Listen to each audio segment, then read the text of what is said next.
Andy, sí, muy buenos días a todos los presentes, buenas tardes desde Roma, Italia. Hemos llegado ya a nuestra sexta sección del curso online Comunicar la Iglesia, ¿no? Y en esta sexta sección nos concentraremos para analizar el tema de la transparencia económica y financiera de la Santa Sede, y no solamente, porque es un tema que puede tener muchas repercusiones o muchos tipos de análisis en las diferentes instituciones que nos encontramos, y para ello tendremos como relator el profesor Jesús Miñambres, que es ordinario de Derecho Patrimonial y decano de la Facultad de Derecho Canónico de la Pontificia Universidad de la Santa Croce en Roma. También es consultor de la Congregación para el Clero, promotor de la Case Stewardship, un grupo internacional de investigación interdisciplinar en temas relacionados con la administración y el sostenimiento económico de la Iglesia Católica. Bueno, no quiero quitar más el tiempo a nuestro profesor. Bienvenido. Bien hallados. Muchas gracias. Sí, a mí me han pedido que hable sobre la transparencia, concretamente la transparencia en cuestiones económicas y financieras de la Santa Sede. Podría empezar, yo no sé si seré capaz de hacerlo, pero voy a intentar poner mi pantalla ahí un momento para que vean una foto. A ver si es verdad. Se ve una foto. Nuevas normas para asegurar la transparencia. No. No, todavía no. Pues a lo mejor es que no soy capaz. A ver. Hay que darle abajo en la Sí. presentación. A ver si ahora soy capaz. Ahora sí. Ahora sí. Ahí se ve una foto, ¿no? Esto es un artículo que he publicado en Hace Prensa, una foto del famosísimo edificio de Londres, sobre el que hubo problemas y sigue habiéndolos. Y en realidad esto era solo para presentar una norma que han publicado en el Vaticano en junio de este año, que entró en vigor el 1 de julio, que se titula Norma sobre la transparencia, el control y la competencia en los procedimientos de adjudicación de los contratos públicos de la Santa Sede y del Estado de la Ciudad del Vaticano.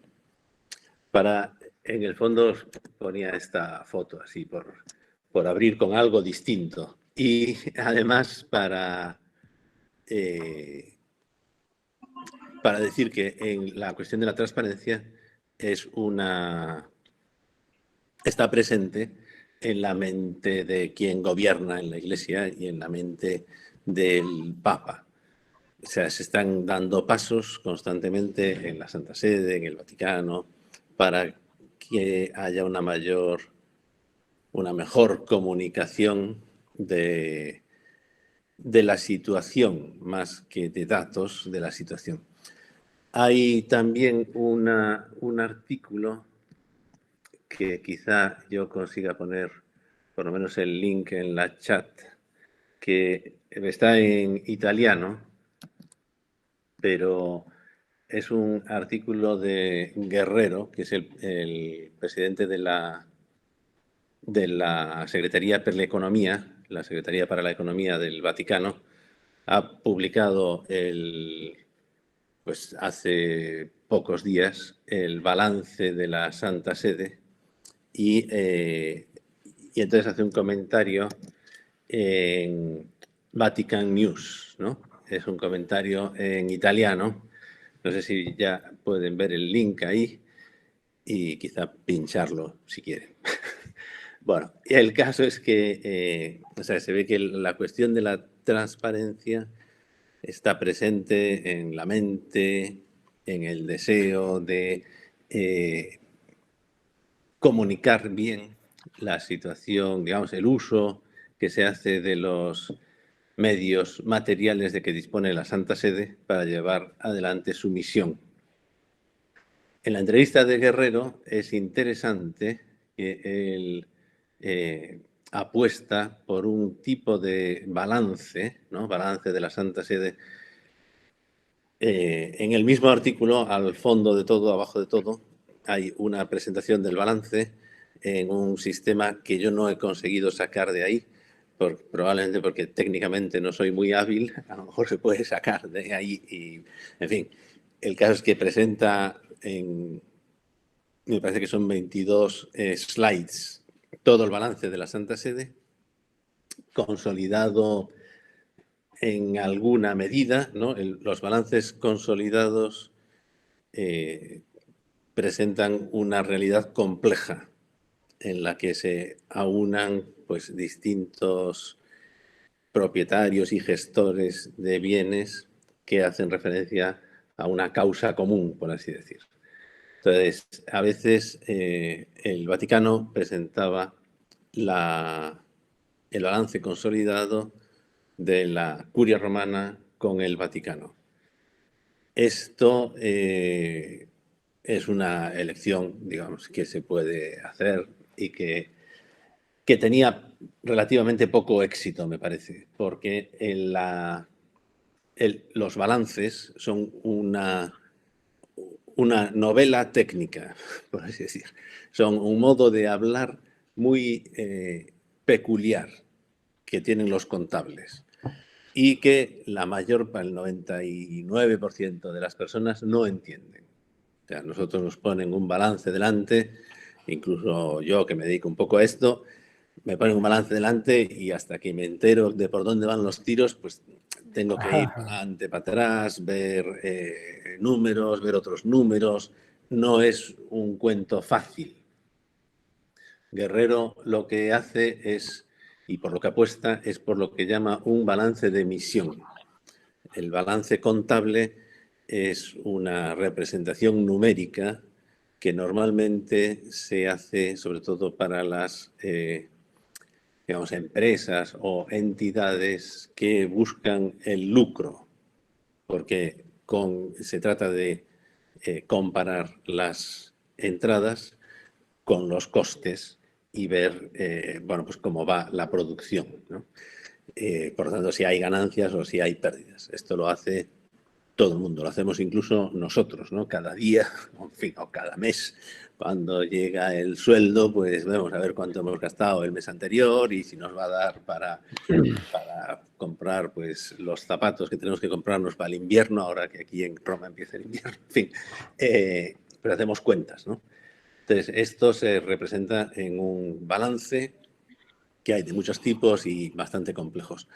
Guerrero apuesta por un balance de emisión, que es una cosa que pone en relación los datos económicos, los datos numéricos, con la misión a la que se destinan los recursos. Es decir, hablando mal y pronto, la Santa Sede no existe para tener un balance positivo, ¿no? Para ganar dinero. No existe para ganar dinero. Existe para servir a la Iglesia Universal, para servir al Papa en el gobierno de la Iglesia Universal. Con lo cual, no interesa tanto ver cuánto dinero se mueve, cuanto ver hasta qué punto se consigue con esos movimientos que hay cumplir la misión de la Curia Romana, de la Santa Sede. Él en varias ocasiones pues repite esto, ¿no? Lo del balance de emisión. El balance de emisión es una cuestión técnica que está presente. Nosotros hace unos meses en el lockdown hemos publicado un libro que no sé si aquí se ve. ¿Se ve?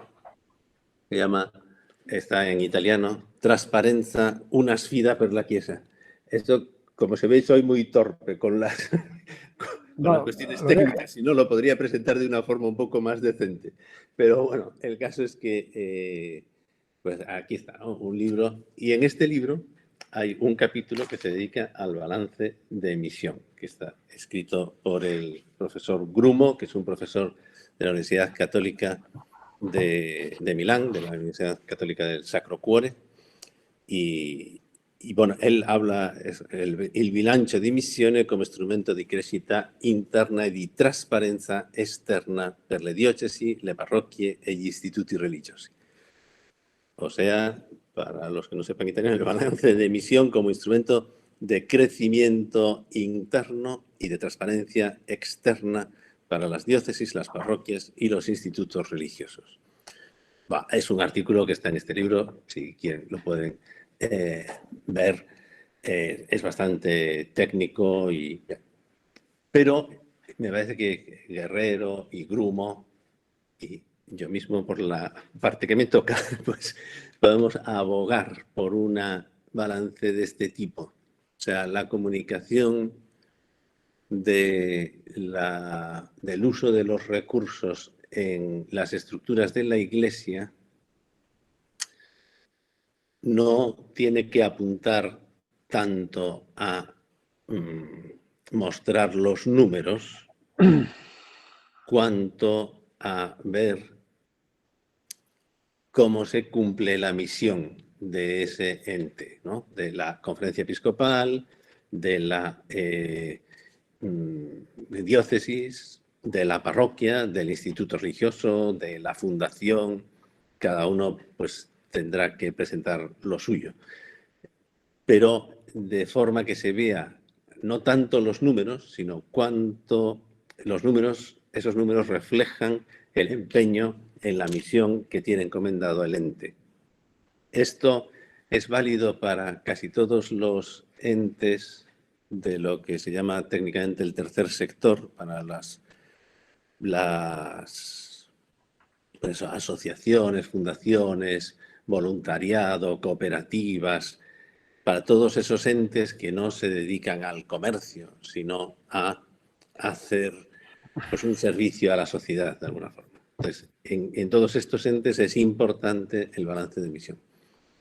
En la red hay uno bastante bueno que yo vi hace unos años, en 2015 creo que era, del Hospital de San Pío da Pietrelcina. Hay una casa, se llama Casa Sollievo della Sofferenza, y en el sitio internet es un hospital muy grande. No sé si han estado alguna vez allí donde está. Es un santuario grande de San Pío y al lado hay un hospital muy grande para mucha gente, en el que trabaja mucha gente. Tienen incluso un laboratorio de células estaminales, incluso. O sea, que tienen investigación, es una estructura grande. Pues ellos en el 2015 al menos, ya luego no he seguido la cosa, pero publicaban un balance de misión. Es decir, los recursos económicos y financieros que tenían y que presentaban los ponían en relación con la misión que tienen.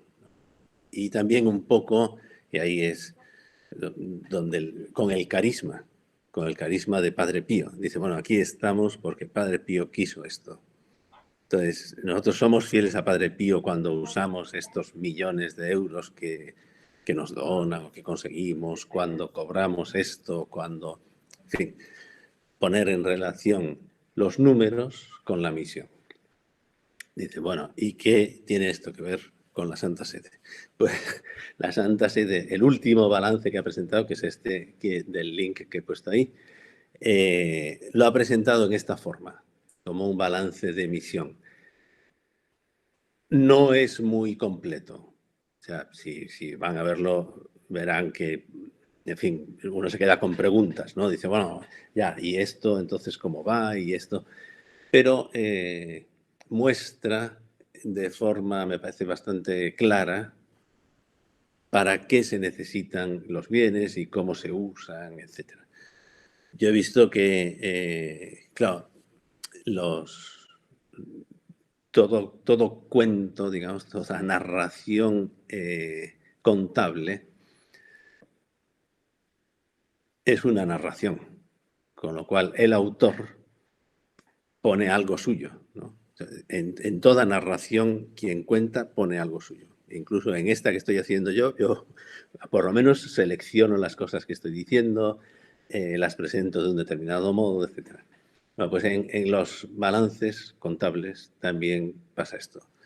Entonces, a veces los balances pues no dejan del todo satisfechos a todas las personas, ¿no? Por ejemplo, ahí el capital inmueble, ¿no? Se da un valor para el capital inmueble que gestiona el APSA, por ejemplo. El APSA es la Administración del Patrimonio de la Sede Apostólica, que es propietaria de bastantes inmuebles, sobre todo en Roma, Italia, y que los pone, digamos, con las rentas de esos inmuebles financia la actividad de la Santa Sede, más o menos. Entonces, el capital es la propiedad, las rentas es lo que produce la propiedad. Ahora, el capital inmueble está valorado de una forma que se podría valorar de otras formas. Entonces, siempre se puede ajustar, digamos, el cuento a cómo yo lo quiero presentar. Pero en general es bastante claro, me parece, y sobre todo hace referencia a la misión, ¿no? que es lo que cuenta en este año, como saben, pues por las circunstancias por las que estamos aquí, en vez de estar en un aula viéndonos las caras y dándonos gritos unos a otros, pues el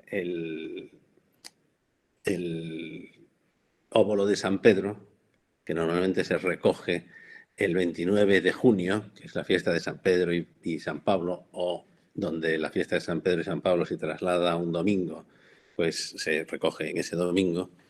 Pues este año, como el 29 de junio, estábamos saliendo de una primera etapa bastante importante, ¿no? de encerramiento y etcétera, se trasladó al 4 de octubre, que es la fiesta de San Francisco y que era domingo, la semana pasada. Sí, la semana pasada, ¿no? O hace 10 días.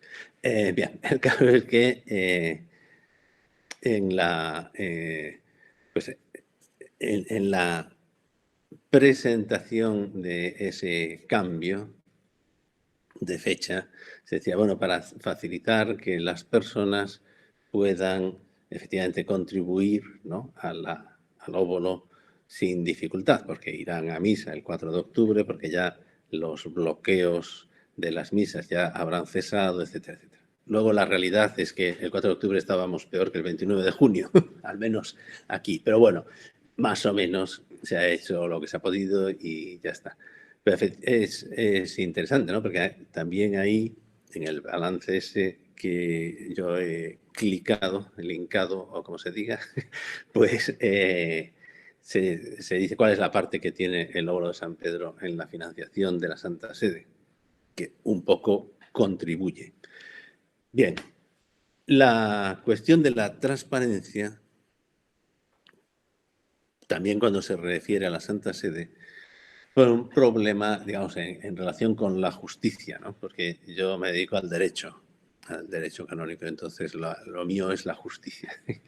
Te diré, bueno, en relación con la justicia, pone una pregunta previa, digamos, o sea, que no es tanto qué es lo que tengo que contar, sino, o sea, qué busco con la transparencia. O sea, la transparencia se conjuga en los ordenamientos jurídicos como una exigencia de presentación de otras cosas.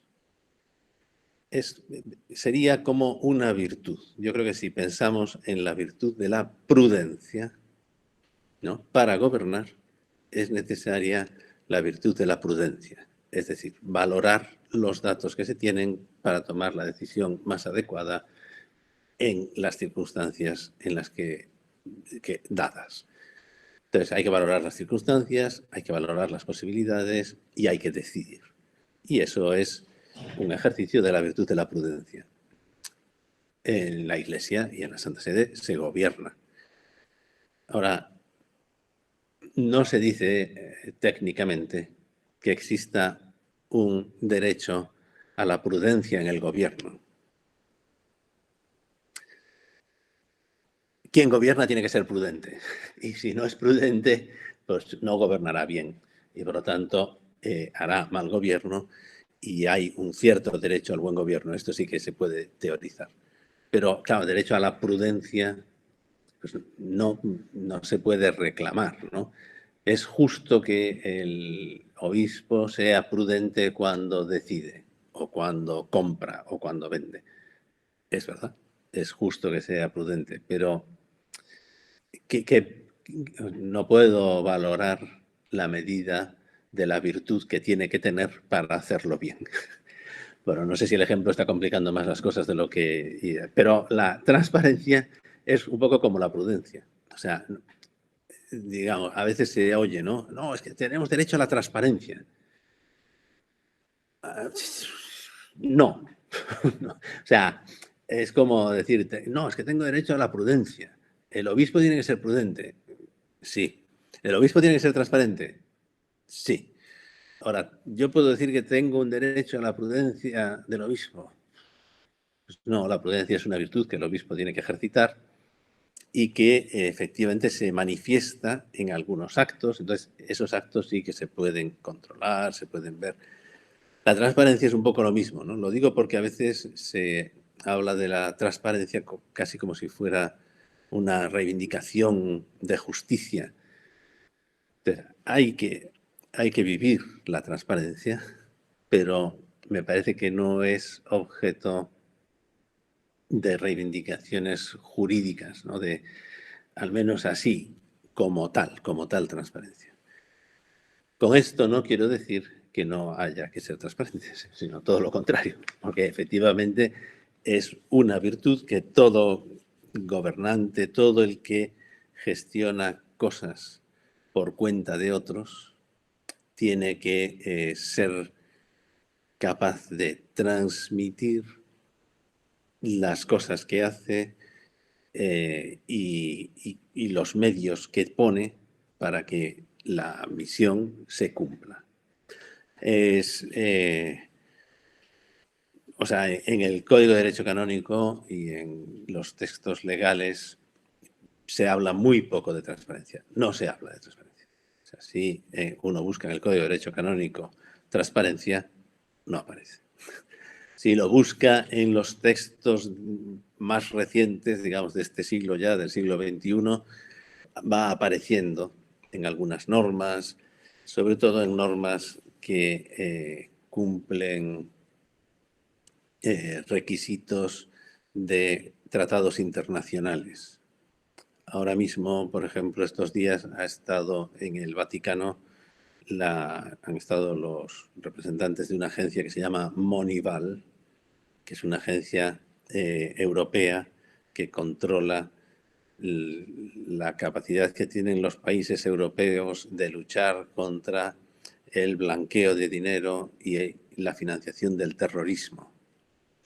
Entonces, estos señores han venido al Vaticano y han estado viendo ahí cómo el Vaticano lucha contra el blanqueo de dinero y la financiación del terrorismo. En ese sentido se habla también de transparencia, ¿no? Para manifestar ante estas autoridades que efectivamente se están poniendo los medios para conseguir esos fines. Claro, digamos que desde el punto de vista del impacto que pueda tener la actividad de la Santa Sede, tanto en el blanqueo de dinero como en la financiación del terrorismo, aunque fuéramos todos malvados y nos dedicáramos a eso, pues es muy poco, ¿no? Es muy poco. Porque se mueve muy poco dinero, pero en fin, como la Santa Sede, el Vaticano, ha entrado en el euro y para entrar en el euro, primero en el año 2000, que fue cuando se pasó al euro, hizo un acuerdo con Italia, ¿no? Porque antes el Vaticano tenía la lira italiana como moneda. Cuando Italia deja la lira, dice, ¿y ahora el Vaticano qué hace? Va a seguir produciendo liras, que ya no existirán en Italia. Bueno, total, que hicieron un acuerdo para que el Vaticano pudiera usar también euros. Entonces, el euro Vaticano, tal. Pero después de unos años, la Comisión Europea dijo, bueno, pero aquí, aunque no sea un país europeo, tenemos un país que está usando el euro, que es nuestra moneda, y que no controlamos. O sea, tiene un acuerdo con un miembro, no que haga el acuerdo con nosotros, ¿no? Entonces, ha tenido que hacer un acuerdo nuevo en 2010 con la Unión Europea. Y en este acuerdo, una de las cosas que había que garantizar era efectivamente la transparencia por lo que se refiere a las posibilidades que haya de blanqueo de dinero y de financiación del terrorismo. Por eso, desde el año 2010, aparece más en las normas, sobre todo en las normas vaticanas, más que en las canónicas, la exigencia de la transparencia, ¿no? Como una exigencia internacional. El año pasado, o este año creo, se han publicado unos nuevos estatutos del oficio del revisor, que es un oficio creado también en la Santa Sede para la revisión contable principalmente de los movimientos que se hacen en la Santa Sede y en el Vaticano, y ese oficio del revisor ha sido asignada también la función de autoridad anticorrupción en aplicación de un tratado internacional que había firmado la Santa Sede y que entró en vigor, etc. Son exigencias internacionales que ayudan o que van en la dirección de mostrar cómo se usan los recursos económicos y financieros en la Santa Sede. A mí, en la cuestión de la transparencia, me parece que es interesante recordar que en las encíclicas últimas, ¿no?, tanto de Papa Francisco, que habla alguna vez de transparencia, como de Benedicto XVI, cuando publicó la Caritas in Veritate, que es una encíclica que va dirigida, digamos, al mundo de los negocios en general, no se refiere a la Iglesia, sino a la gente que mueve dinero en el mundo, ahí hablaba mucho de transparencia.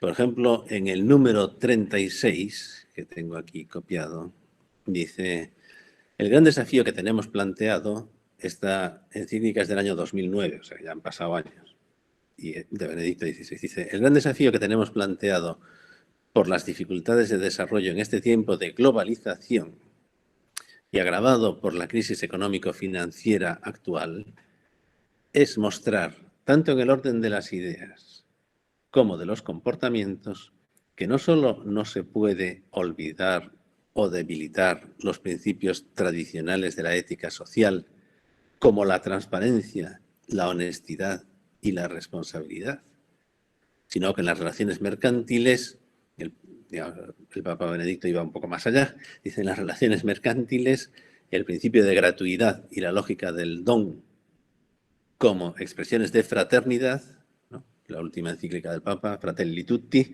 pues habla también de la fraternidad, como expresión de fraternidad, pueden y deben tener espacio en la actividad económica ordinaria. Aquí el Papa Benedicto dice: no se pueden olvidar los principios tradicionales de la ética social, entre los cuales nombra la transparencia. Dice: hay que ir más allá, hay que promover el principio de gratuidad y la lógica del don. Bien, esto ya para los economistas teóricos y tal, que lo piensen, pero es interesante, ¿no?, que el Papa considera un principio de ética social para todos los economistas del mundo, ¿no?, la transparencia.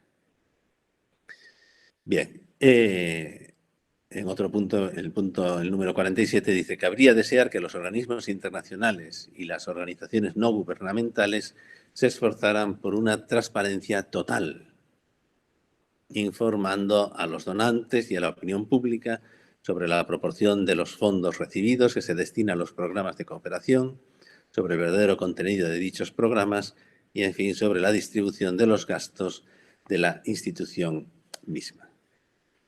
O sea, la transparencia es un principio de ética social que además los papas, concretamente en este caso Benedicto XVI, pero también en la última encíclica y en la anterior también, Papa Francisco, han repetido varias veces y que ven como una exigencia de una economía que sea ética, ¿no?, que lleve al hombre a mejorarse. Para que la economía lleva al hombre a mejorarse, es necesaria una cierta transparencia. Como dice aquí, informando a los donantes y a la opinión pública sobre los fondos recibidos, qué proporción se gasta en el staff, digamos, y qué proporción se gasta en los proyectos que se llevan adelante, etcétera, etcétera. Bien, dirán ustedes y dirán bien, bueno, ¿y esto cómo lo aplicamos en mi casa? Pues en mi casa, o sea, en la Iglesia, en las instituciones de la Iglesia, tenemos un canon que no usa la palabra transparencia, es el canon 1287. Esto, los juristas somos así, vamos por números, lo siento.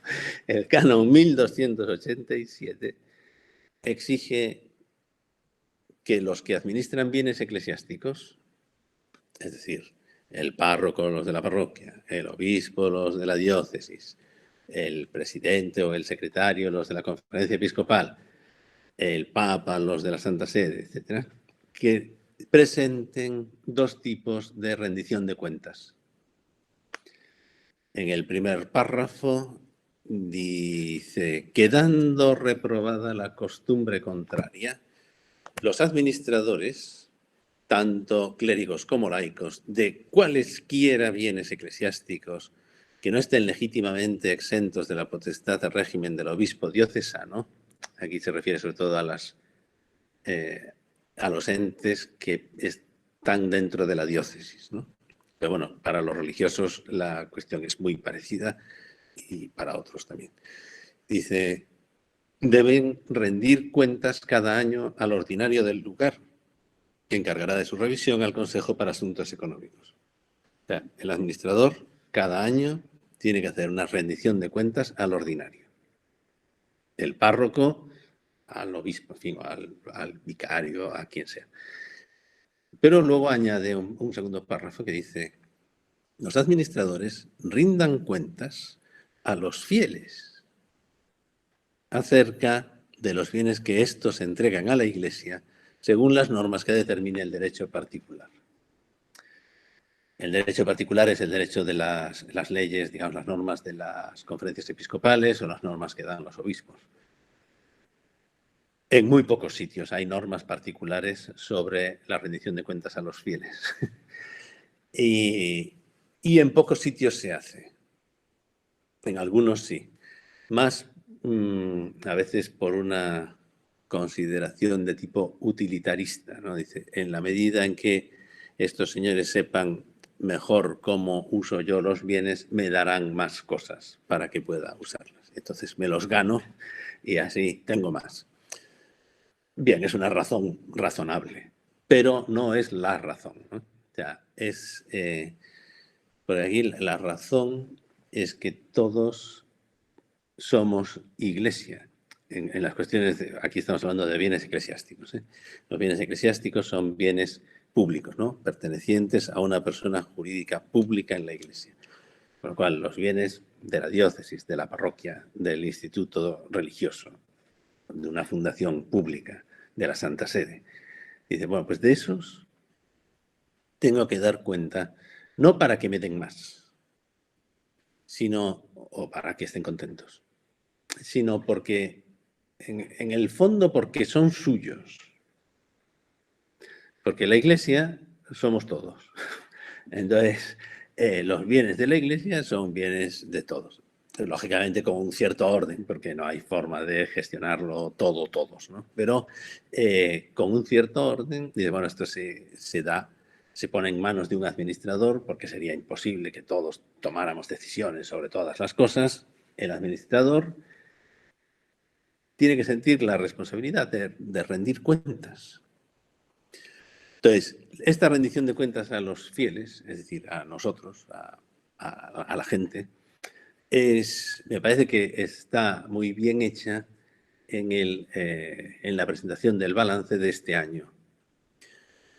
No sé si han visto alguna vez un balance consolidado de la Santa Sede. No se publicaba mucho, pero se publicaba. Era un libro que no se publicaba desde el 2015 o algo así. Pero hasta el 2015 se publicaba un balance consolidado del Vaticano y de la Santa Sede. Era un libro de unas 250 páginas o 300 páginas, lleno de números y de cuadros. O sea, entender aquello hacía falta un técnico. Entonces, eso, aunque eso no es necesariamente transparencia. Eso puede ser un intento de ocultar cosas, ¿no? Te doy tantos datos que no te vas a enterar. Toma, ahí tienes todos los datos. Cada factura ocupa una línea y, bueno, efectivamente, no es eso lo que se busca. Lo que se busca es informar. Por eso, este concepto de balance de misión del que habla tanto Guerrero parece interesante, ¿no? Para mostrar cómo, con los recursos económicos y financieros que tengo, estoy afrontando la misión. Y esto es una obligación. Los administradores rindan cuentas a los fieles. No dice no sé, si se encuentran bien, si les parece oportuno, si las circunstancias lo aconsejan. No, los administradores rindan cuenta a los fieles acerca de los bienes. Me parece que es bueno intentar promover la cultura de la transparencia de los dineros, la transparencia de los dineros, de lo que se recibe, de lo que se gasta, de cómo se gasta, con un poco de picardía, no, quizá no sea la palabra, pero en fin, con un poco de sentido común, digamos. O sea que efectivamente no a todos los fieles les interesa saber el valor que tiene cada uno de los edificios que tiene la Santa Sede y dónde están y cuánto saco de un alquiler comercial y cuánto saco de un alquiler para vivienda y cuánto... agotador. Profesor. Pero en global es bueno transmitir que yo tengo un patrimonio inmueble que rinde y que me da pues estos resultados, ¿no?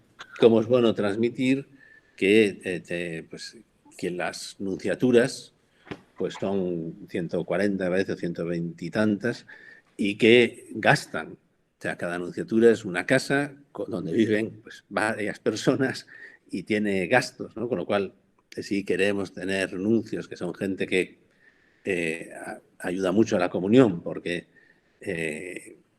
me pone en contacto al Papa con la jerarquía y con los fieles del lugar, ¿no? Y luego también hacen una labor diplomática.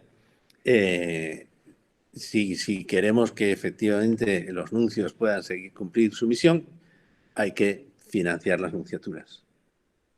Y una nunciatura, pues es un sitio donde trabajan, lo que sea, 8 personas, 7 personas, que tienen que entrevistarse cada día con no sé qué, necesitan un coche, pues de vez en cuando tienen que invitar a comer al presidente del gobierno porque, en fin, él quiere venir, ¿no? O al obispo de no sé dónde, o tienen gastos. Entonces, pero eso se puede mostrar porque es razonable, es comprensible. Claro, si uno lo pone todo junto en un bloque, en un folio, y no lo explica, pues probablemente yo me enfadaría, ¿no? Dice, bueno, ¿por qué están gastando mis dineros en darle de comer al obispo de no sé dónde? Pues no, yo los doy para otros motivos. Pero si se pone en un contexto, es que esto ayuda mucho a la misión de la Iglesia. Bien, pongo este ejemplo porque me parece que es más extemporáneo. Profesor Sí. Jesús. ¿Ha llegado la hora? No, en el sentido que ya la gente, los colegas están haciendo las preguntas. No, sí, concluya y así damos paso a los colegas con sus preguntas. Pues yo lo único que diría, digamos así como conclusión de todo esto, para los comunicadores de entes eclesiásticos es intentar ayudar, ¿no?, a los ecónomos, contables, obispos, en fin, a comunicar la dimensión económica y financiera de la persona jurídica que tienen entre manos. O sea, que ayudarles, ¿no? Ayudarles a comunicarlo. Que no es publicar el balance de cada parroquia, porque eso es horrible. Pero sí que cada párroco diga a sus parroquianos, pues estamos yendo muy bien, hemos colaborado con la diócesis con no sé cuánto, porque este año pues nos ha ido muy bien, por lo que sea, ¿no? Hemos mandado al Papa, no sé qué. O pues ahora mismo estamos en un momento difícil, hace 4 meses que la gente no va a misa, no ponen la monedita que cada uno ponía en la hucha, y la hucha cada domingo se abre y está vacía. Y bueno, pues como llevamos 4 meses así, pues todas esas moneditas juntas hacen unos cuantos miles de dólares o de euros que faltan, ¿no? Y que entonces tendríamos que conseguir por otro camino, en fin. También es la transmisión de esto es un buen modo para pedir ideas, ¿no? Que hay mucha gente que tiene ideas. Un ejemplo para terminar de una tontería. Pero yo vivo, he hecho una mano en una parroquia, ¿no? Además de la universidad, en una parroquia trabajo los fines de semana, más o menos. Y tal. Bien, total que en un tiempo, hace ya bastantes años, había problemas, o sea, no conseguíamos pagar las facturas. Entonces, la parroquia no conseguía. Entonces se reunió el Consejo de Asuntos Económicos, que eran pues 7, 8 personas, y dice, bueno, pues, no, pues esto es muy fácil. Los domingos, un domingo al mes, en vez de pasar la cesta, ¿no? Aquí se pasa una cesta por los bancos para que la gente pueda echar durante el ofertorio, para que la gente pueda echar su limosna, pues ponemos unos sobres en los bancos para que el que quiera meta en el sobre lo que quiera y luego pasamos con los cestos. Bueno, pues increíblemente, ese domingo del mes, todavía lo seguimos haciendo, ese domingo del mes se recoge como el doble o más del doble de otro domingo. No sé por qué, pero la gente ve el sobre y entonces en vez de echar 2 euros, pues ponen 5 dentro del sobre, o 10, o 50, o incluso hemos tenido algún sobre de 500 euros. Impresionante. Es la única vez en mi vida que he visto billetes de 500 euros que creo que ya no se fabrican. Pero, bueno, pues eso es una idea que al párroco y al vicepárroco no se les habría ocurrido. Y se le ocurrió a uno con lo cual, transmitir las cosas, pues también es un buen modo para mejorarlas, ¿no? Y dice, bueno, tenemos un problema. Pues vamos a plantear el problema a la gente, en este caso era el Consejo de Asuntos Económicos, que es gente ya más técnica, ¿no? Pero bueno, a veces pues eso, transmitir también a todo el mundo ayuda a mejorar el modo de cumplir la misión. Por lo cual yo animaría a que, pues a ayudar a los administradores a comunicar a la gente lo que administran y cómo administran. También es un seguro para ellos, para no hacer cosas que luego no puedan decir. Muchísimas gracias, profesor Jesús, por su efectiva relación para el día de hoy con el tema que es muy interesante sobre la transparencia. Ahora que me ha explicado bien que hay que pedir un poco cómo van las finanzas en mi parroquia, mañana que veo al sacerdote de mi parroquia le pediré más o menos cuántos son los gastos, cuánto se está trabajando también. Yo créeme, como fiel ni lo sabía, si se podía pedir estas cosas. Pero bueno, mañana lo haré con mucha atención. Profesor, mire, nos ha llegado una pregunta de la colega Josefina Lecaros que nos dice, ¿dónde encontramos un buen ejemplo de balance de misión? Porque hay una dificultad de cuantificar algunas obras de índole espiritual o apostólica. Es verdad. Concuerdo con la dificultad. Muchas cosas no se pueden valorar. En una parroquia, por ejemplo, no sé yo porque vivo en una, pero en fin, de vez en cuando pues llaman al párroco a las 9:30 de la noche porque una persona se está muriendo. Aquí en Italia, en Roma al menos, hay la costumbre de que mientras no se está muriendo ya, no llaman al cura porque para que no se asuste, en fin, no sé para qué, pero bueno, el caso es que, pero cuando ya se está muriendo, entonces llaman. Bueno, y a las 9:30 de la noche sale con su paraguas debajo de la lluvia y va a consolar a la familia, a rezar allí un poco con ellos y a acogerlos y a organizar el funeral para después de 2 días o 3, lo que sea, ¿no? Eso no se paga. Digo, no tiene, no hay forma de reflejarlo, no tiene precio, eso no tiene precio, es una disponibilidad, ¿no? que no tiene precio. Por eso, en realidad, los sacerdotes que se dedican al ministerio no reciben un sueldo en sentido propio, sino lo que se llama sustentación, es decir, lo necesario para vivir. Viven pues decentemente, bien, pero sin que sea un sueldo, porque es muy difícil contratar sobre los servicios que tiene que prestar un sacerdote, ¿no? Dicen, no lo sé, o sea, tienes que estar allí en tu parroquia, pues tienes que vivir allí y estás, como es 24/7, ¿no? O sea, 7 días a la semana, 24 horas al día. Y si pasa algo, pues allí tienes que afrontarlo y efectivamente, ¿no? Entonces es una dificultad objetiva. Pero luego hay muchas otras cosas que sí que se pueden medir. Pues en la medida en que se puedan medir, o sea, si hay, por ejemplo, si hay 2 personas voluntarias que limpian la iglesia, ¿no? Y uno quiere decir, bueno, a mí me gustaría saber cuánto nos cuesta limpiar la iglesia. No, pues aparte del detergente que tengan que comprar, como de las escobas, pues dice, bueno, vamos a preguntarle pues, a la empresa que tenemos en la parroquia, ¿no? ¿Cuánto le cuesta que le limpien las oficinas? Tienen unos empleados que limpian las oficinas. ¿Cuánto les cuesta a ustedes que tienen 500 metros cuadrados? ¿Cuánto les cuesta que les limpien las oficinas? Pues esto. Ah, muy bien, muchas gracias.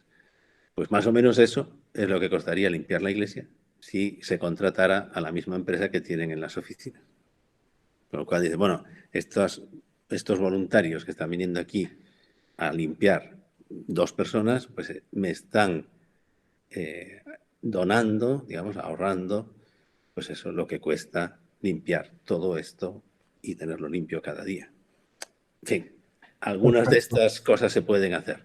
Ok. No hay que complicarse mucho la vida. O sea, se puede simplemente pues, comunicar lo que ya se sabe, ¿no? Sí.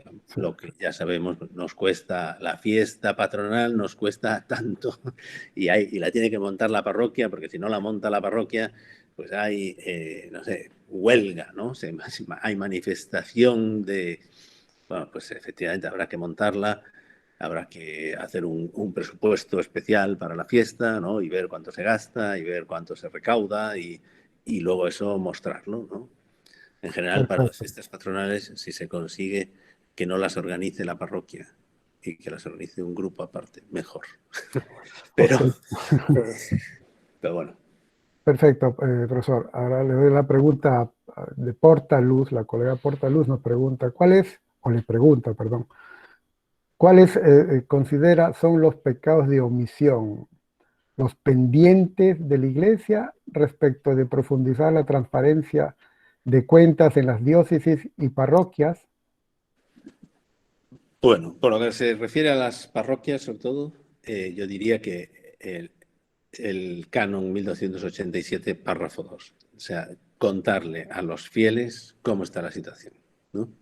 Y eso hacerlo con una cierta periodicidad. Quizá no en la homilía, ¿no? Porque la homilía no está hecha para dar cuentas, pero de vez en cuando también se puede hablar de generosidad en las homilías. O sea, no es que esté prohibido hablar de dinero en las homilías. Pero bueno, usar la homilía para transmitir datos económicos es un poco feo. Pero en las parroquias efectivamente se puede, me parece, al menos yo en la experiencia que tengo aquí en Roma, es que nadie sabe lo que sucede en su parroquia. Nadie lo sabe. En fin, lo saben los párrocos más o menos y tal. Entonces, bueno, pues ahí hay un atraso, un pendiente, ¿no? Que efectivamente estaba ya previsto desde el 83, hace 40 años. Hace 40 años que tendríamos que estar contando a los fieles con una cierta frecuencia cómo están las cosas en la parroquia. Digo en la parroquia porque en la diócesis es un poco distinto. En muchas diócesis que tienen boletín diocesano publican algo en el boletín diocesano. Con lo cual, digamos, las diócesis es distinto. Pero bueno, digamos, la cuestión de la transparencia, como decía, más que un hecho, es una actitud, una virtud. Con lo cual, ahí podremos siempre ir mejorando, ¿no? Pues para mostrarnos mejor, para comunicar mejor, para decir las cosas mejor, etcétera. No sé si sí. Ahora doy la palabra a la colega Doris Hernández. ¿Me escuchas, Doris? Sí, Roberto, muchas gracias. Adelante. Gracias también, Padre Jesús, por su conferencia. Pues aquí en la Arquidiócesis de Bogotá tenemos cerca de 300 parroquias. Desde hace un par de años se convocó o se creó una figura que se llama el Consejo Parroquial de Asuntos Económicos, el COPAE. Y pues realmente el llamado fue a que los miembros de la comunidad parroquial pues hicieran parte de estos grupos en cada parroquia para mirar todo lo que usted dice de los asuntos económicos, en la evangelización, bueno, en fin. Sin embargo, los párrocos acá se acostumbra que ellos siempre son los que pues nos cuentan cómo va pues la parte económica de la parroquia. Mi pregunta es, ¿sería bueno que también pues hubiese una voz laical que nos contara y nos involucrara, o siempre uno pues como es un tema tan delicado de dinero y económico, pues siempre lo hace la voz del párroco?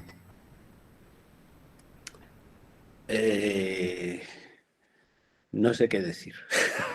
Sinceramente no sé qué decir. El párroco es el administrador de la parroquia. Con lo cual, al final, si alguien va a la cárcel por asuntos de dinero en la parroquia, es el párroco. Pero es lógico que el buen párroco pueda defenderse, digamos, y defenderse en el sentido bueno, ¿no? O sea, que pueda decir las cosas y contar. El Consejo Parroquial para Asuntos Económicos está previsto en el Código también, o sea que llevábamos otro retraso de 40 años. O sea, está previsto, está formado mejor que sea por pocas personas que puedan trabajar bien y que le ayuden al párroco en cuestiones pues eso, de administración, de gestión de bienes. En la anécdota que conté antes, ¿no? Del sobre, pues de poner el sobre en los bancos en vez de pasar solo el cesto, pues el que lo contó fue el que tenía la idea. O sea, que el párroco, después de la misa, de cada misa del domingo, el pobre se tuvo que venir a todas las misas del domingo. Después de cada misa de un domingo concreto, dijo, vamos, a partir de ahora vamos a hacer esto por este motivo y tal. Yo no creo que sea necesario, pero que lo diga un miembro del Consejo para Asuntos Económicos, pero también se puede hacer. Sí, quizá eso pueda manifestar mejor también que la parroquia es de todos y no solo del párroco, ¿no? Y por lo tanto involucrar también un poco más a la gente para que aporten también ideas y entusiasmo. No sabría cómo contestar esa pregunta. Gracias, padre. Por favor, José, si puedes. José, ¿me escuchas? José Encarnado. Sí. Ok, adelante con tu pregunta, José. Sí. Yo tengo dos preguntas. Hay muchas dudas sobre la actividad del Instituto per le Opere di Religione del Banco del Vaticano.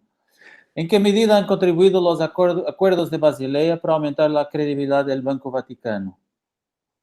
Otra pregunta es, el próximo domingo es el Día Mundial de las Misiones. Aquí la diócesis de Macao entregará el dinero de la Eucaristía Dominical a la propaganda FIDE. ¿Cómo pueden saber los fieles cómo se utilizará este dinero en el futuro? Vaya preguntas. Por lo que respecta al IOR, al Instituto per le Opere di Religione, publican cada año, y lo han publicado también este año, el balance en la página web, más o menos. O sea que ahí se puede ver. Creo que en los últimos años han conseguido hacer bastante limpia de cosas poco claras que tenían allí, ¿no? Porque hasta hace unos años en el IOR bastaba ir vestido como voy vestido yo, y uno entraba allí más o menos y si tenía un amigo monseñor, pues podía abrir una cuenta, ¿no? Esto efectivamente es arriesgado. Entonces ahora mismo se controla bastante las cuentas y tienen más... Bien, en realidad el Instituto per le Opere di Religione no es un banco. Lo digo porque la naturaleza del instituto no es bancaria. Es un instituto que ayuda a las obras de religión, es decir, es más de tipo fundación, aunque tiene encomendado una función que es difícil de cumplir, pero que es necesaria en organizaciones internacionales como es la Iglesia Católica, que es hacer disponibles, hacer que sean disponibles los recursos donde se necesitan. Esta es la misión principal del Instituto per le Opere di Religione. Es decir, que en Brasil se recoge mucho dinero para las misiones y entonces se quiere financiar un proyecto que hay en Uganda. Entonces, si yo de Brasil mando el dinero al Vaticano y el Vaticano manda el dinero a Uganda, en el medio la mitad del dinero se queda en pues, mediaciones, ¿no? Impuestos, etc. Si en cambio tengo un instituto que actúa, digamos, a través de agentes, tanto en Uganda como en Brasil, pues sin hacer todos estos pasajes puede poner los bienes de Brasil en Uganda, donde hacen falta, cuando hacen falta, con menos... o sea que hace una función que es casi bancaria, pero no es bancaria. No busca lucro, no busca, aunque lógicamente tiene que asegurar sus depósitos y por lo tanto tiene que invertir también, ¿no? Bueno, por lo que respecta a IOR, basta. Por lo que respecta a Propaganda Fide, efectivamente tiene como pueden ver ahí en el balance, tiene una porción del total de la Santa Sede que es significativa, no sé si es el 16%, ahora no recuerdo el dato exactamente, y tienen patrimonio propio, es decir, hay bienes que han sido donados a Propaganda Fide y están inscritos a nombre de Propaganda Fide y Propaganda Fide los hace rendir. Entonces, Propaganda Fide actúa muchas veces directamente. Tiene una universidad en Roma, ¿no? La Universidad Urbaniana, a la que vienen muchas personas de países de misión que pueden formarse en teología, filosofía, derecho canónico, misiología. Y bueno, pues eso cuesta dinero sacarlo adelante, con lo cual esto también está financiado por las misiones, digamos. Pero luego tiene las obras misioneras de San Pedro, 4 obras misioneras que tienen de la Santa Infancia, no sé qué. Entonces tienen asignadas funciones específicas y algo de esto que se recoge el día de las misiones va a financiar los proyectos de las obras misioneras que trabajan en todo el mundo. Se puede entrar también en la página de internet de la congregación y también de las obras misioneras y ver algunas de las cosas que hacen. Ok, gracias. Anastasia. Anastasia, si me escuchas, adelante. Anastasia. Bueno. Hola, aquí estoy tratando, Adelante técnicas. Adelante con tu pregunta, Anastasia. Bueno, esto no sé si es tan verídico, pero salió en la prensa que la expresidenta Michelle Bachelet tenía cuentas en lo que sería el Banco Vaticano. Entonces mi pregunta es, bueno, y salían datos y salían, no sé, casi la cartola del banco y la cantidad de dinero que tenía, pero uno, ¿cómo es posible que se dé esto? Y dos, ¿cómo verificar si esa información es real? Esa es una pregunta que bueno, no sé si el profesor Miñambres me lo puede contestar. Sí, esto la respondo así rápido, ¿vale? Me parece que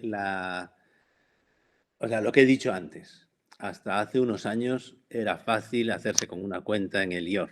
Si uno presentaba un papel cualquiera o lo avalaba una autoridad cualquiera, pues fácilmente le abrían una cuenta en el IOR. Una vez que la cuenta está abierta, el titular de la cuenta pues la mueve, ¿no? Con lo cual, por ahí, efectivamente, por eso han revisado todas las cuentas para que sean cuentas que hagan relación a las obras de religión y no a otro tipo de obras. Y la otra pregunta es, bueno, el IOR tiene que invertir, tiene que hacer rendir este dinero que tiene. Entonces, ¿cómo se asegura que donde invierte sean fondos verdes o que no van a financiar cosas que vayan contra la fe? Bueno, pues sí, que vayan contra la fe. No me preocuparía mucho, pero que efectivamente hay en las empresas de inversiones, o los fondos de inversiones, etcétera, hay una cosa que se llama certificado ético, más o menos, que muchas tienen. El Vaticano, que yo sepa, no solo el IOR no lo sé con precisión, pero me consta que el APSA, por ejemplo, que también tiene patrimonio y también tiene que invertir, una de las cosas que ven cuando ponen capital en un fondo de inversión es que cumpla al menos estos requisitos formales, ¿no? De la llamada financia ética. No sé hablar ya en español, lo siento. Muy bien, muchas gracias. Yo invito a los demás colegas si desean participar a las preguntas, pero yo le hago una pregunta a usted, el profesor Jesús, es referente a una pregunta muy al contrario, ¿no? Si en todos estos entes financieros, donde está, digamos, en cualquier manera involucrado la Santa Sede y todas sus oficinas, existen cursos para aquellos que tienen el timón de la situación financiera, cursos como este, ¿no? Por ejemplo, sobre la transparencia, ¿no? Porque muchas veces después vemos que existen de los escándalos que salen al aire, ¿no? Entonces, ¿cómo ve el Vaticano en este sentido para un poco formar a sus managers respecto a estos tipos de temas, de cursos, ¿no? Si existe, no lo sé. Interesante. El cardenal Pell, cuando estaba en la Secretaría para la Economía, con algunos otros, había organizado unos cursos efectivamente, ¿no? Para funcionarios, digamos, vaticanos, para explicar algunas de estas cosas, sobre todo los que en las distintas congregaciones o dicasterios manejaban cuestiones de dinero y tal. En fin, es interesante que haya programas de formación, es interesante que haya quien los ofrezca.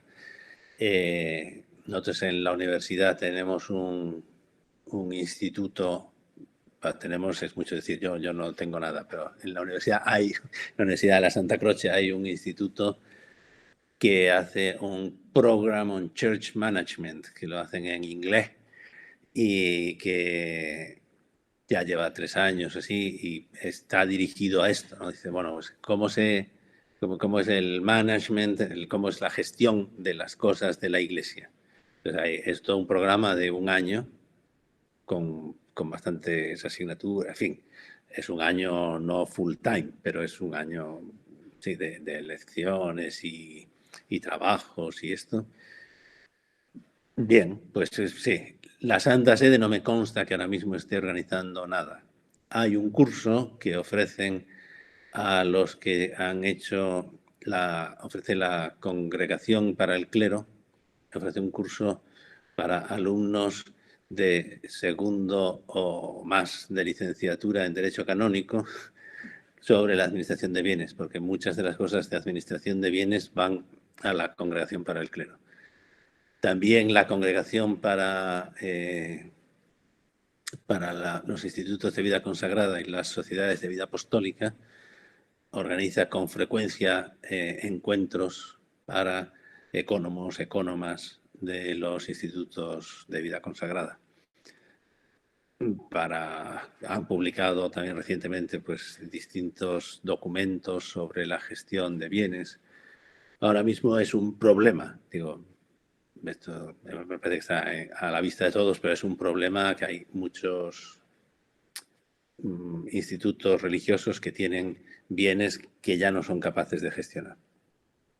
Porque tienen más bienes de los que son capaces de gestionar por número de vocaciones, por dedicación de las personas, etcétera, pues se encuentran en una situación en la que no, pues ya todo esto no sé qué hacer, ¿no? Se encuentran con un edificio que era un convento de 120 monjas y que ahora viven 10. Esto económicamente no hay quien lo sostenga, ¿no? Entonces, ¿qué hacemos? Pues vendemos. Entonces, hay mucho movimiento de esto y la congregación está un poco pendiente y ayudando a ecónomos y ecónomas de institutos de vida consagrada. Ok, Alma. Alma, ¿me Sí, escucha? Roberto, gracias. Sí. Adelante. Gracias. Padre, muchas gracias por su presentación. ¿Cómo, digo, sé que a lo largo de estos minutos nos ha intentado explicar un tema bastante complejo, pero a manera de una frase sencilla, una luz que nos pudiera dar sobre cómo hacer frente a las críticas que hay, muchas veces fundadas, otras no, sobre estos temas que causan a veces pues desconfianza en la institución, en la iglesia, en las autoridades, en un ánimo obviamente no confrontativo, sino constructivo y orientativo. Gracias. De nada. Pues si yo tuviera la respuesta a esta pregunta, estaría nadando en el dólar. No. Me parece que es una cosa difícil, objetivamente, pero me parece que un punto sobre el que yo creo que habría que insistir un poco más es la generosidad de los fieles. Objetiva. O sea, ahora mismo en la Iglesia los fieles católicos dan mucho.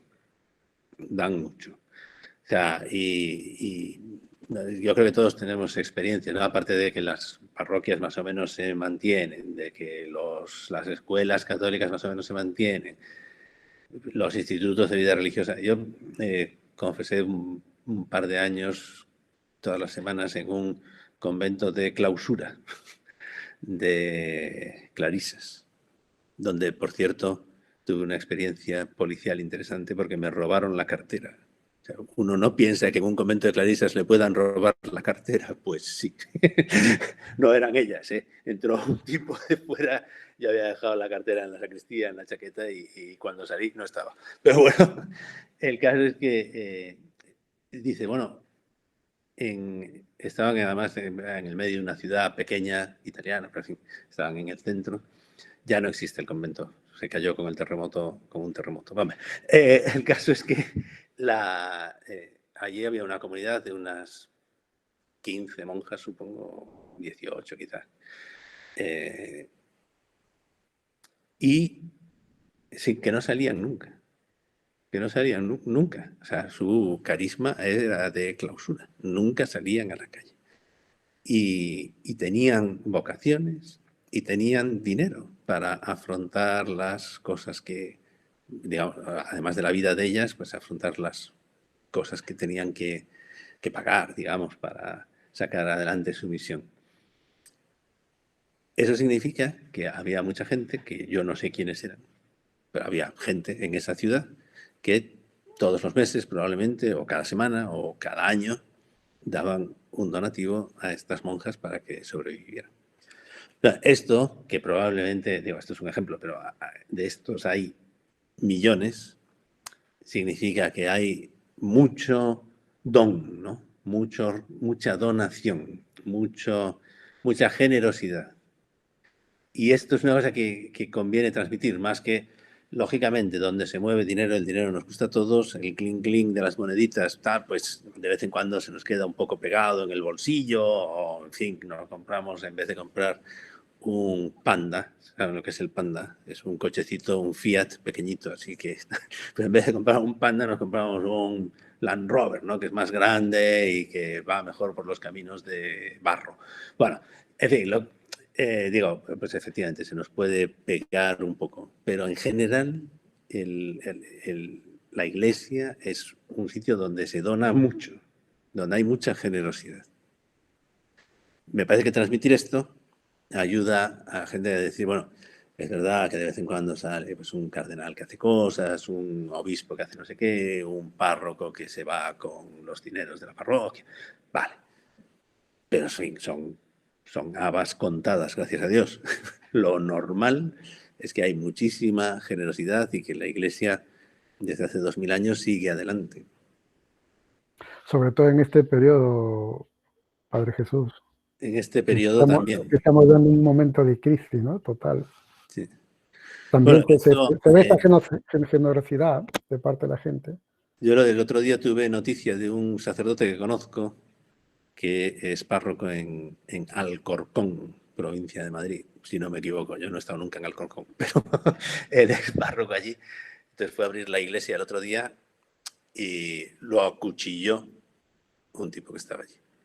Con un cuchillo, pues lo asaltó. Es más, él fue a abrir la puerta y lo vio allí y le dijo, necesita algo. Y dice, necesito matarle. Y dice, bueno, pero hombre, no te pongas así. No, pues se echó a por él y efectivamente lo acuchilló.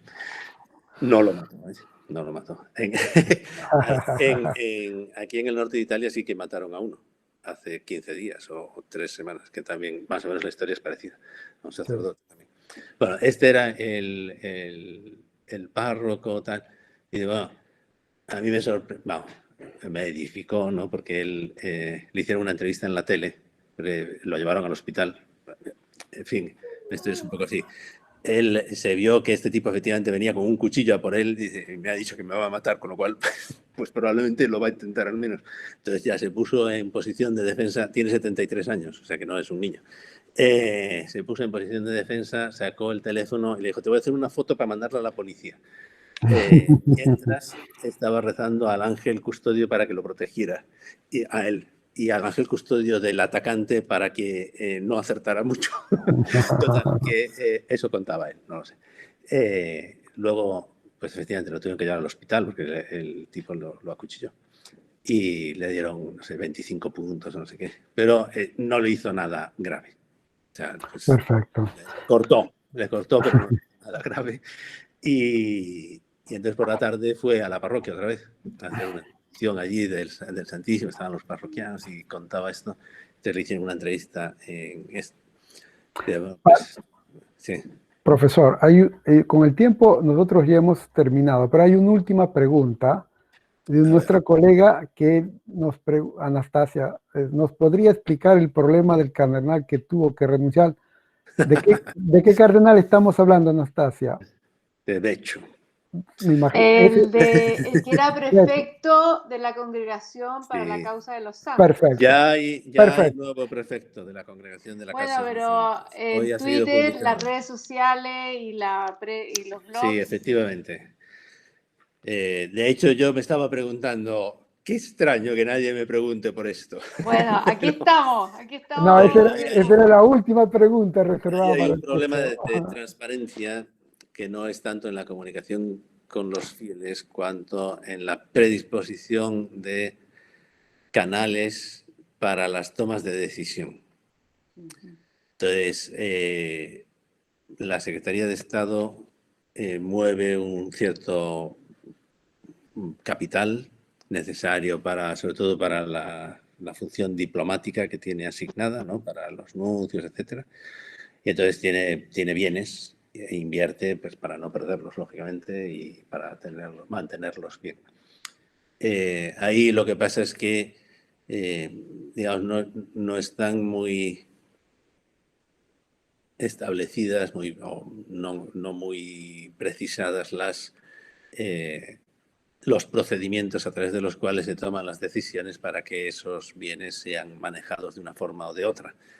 Entonces, se ve que confiaron algunos bienes a personas que no eran dignas de gozar de la confianza de la Secretaría de Estado.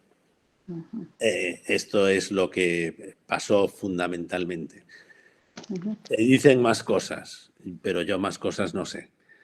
La cuestión salta por el edificio del que he mostrado una foto al inicio. Ese edificio de Londres, que es un edificio de lujo, que estaba valorado pues, en unos 250 millones de euros, creo. O sea, bastante.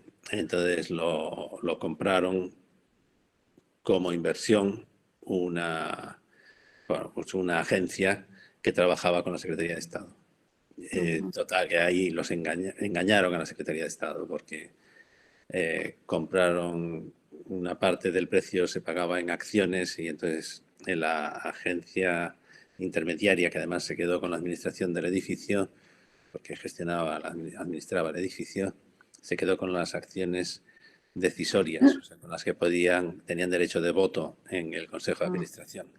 Y todas las demás pues se las dieron a la Secretaría de Estado, pero claro, la Secretaría de Estado al final no mandaba nada allí. Bueno, en fin, parece que hubo un poco de problemas, pero ahí la cuestión de transparencia no es tanto hacia afuera, cuanto hacia, digamos, en la misma toma de decisión, ¿no? O sea, que quién es el que tiene que hacer cada cosa, cómo, y la ley de junio que he citado al principio, de junio de este año, para la licitación, ¿no? Para sacar a concurso de, no me acuerdo cómo se llama en castellano, en fin, sacar cuando hay que confiar trabajos a alguien, pues hacerlo con subasta pública más o menos, ¿no? Que, en fin, que haya un procedimiento establecido, pues viene un poco a afrontar esa cosa que sucedió con aquel edificio de Londres famoso. No voy a decir mucho más. El pobre cardenal pues está ahí, en fin, ahora tendrá que defenderse. Hoy salía la noticia en el periódico, al menos aquí en Italia, que la han metido en la cárcel, ¿cómo se llama? Detenido a una señora con la que había trabajado y que la señora había recibido, parece ser, $500.000 de euros, que luego había gastado, pero bueno, $500.000 de euros a lo largo de 4 años, por unas consultas sobre cuestiones de espías, digamos. Pero, en fin, no sé lo que hay de eso. Estos son todo noticias de los periódicos. Hay que esperar un poco y ver cómo acaba la cosa.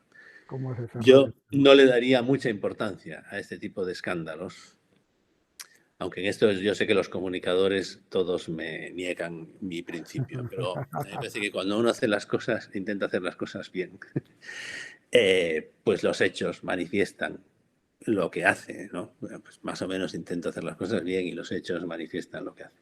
Cuando me equivoco, efectivamente, a veces tengo que reconocer. Mira, me he equivocado en esto, perdón, intentaré hacerlo mejor la próxima vez. Pero, vamos, me parece que en general, o sea, el 99,9% de los gestores de bienes eclesiásticos se portan bien. Queda un 0,1% que a lo mejor no se porta tan bien.